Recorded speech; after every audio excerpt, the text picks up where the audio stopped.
Hello guys, তোমরা সবাই কেমন আছো? আশা করি অনেক ভালো আছো। তো আমিও অনেক অনেক ভালো আছি। অনেক দিন পর চলে এলাম আবার একটি নতুন ভিডিও নিয়ে।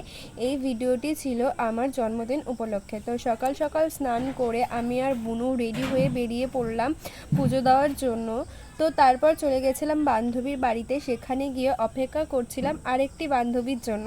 যত যাই হয়ে যাক গাইস, আমাদের ঢং করা ছাড়া যাবে না, ঢং আমাদেরকে করতেই হবে। যাই পৃথিবী উল্টে যাক না কেন, তাও ঢং করতেই হবে।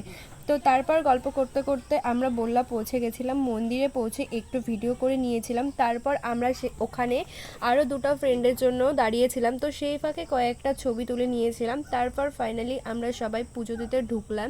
তারপর পুজো শেষ করে বাইরে বেরিয়ে প্রদীপ জেলে মাকে প্রণাম করে বাড়ির উদ্দেশ্যে রওনা দিলাম। তো ভিডিওটি তোমাদের কেমন লাগলো? আশা করি ভালো লাগবে। যদি ভালো লাগে আমাকে অবশ্যই কমেন্টে জানাবে। তো দেখা হচ্ছে পরের ভিডিওতে, ততক্ষণের জন্য টাটা বাই।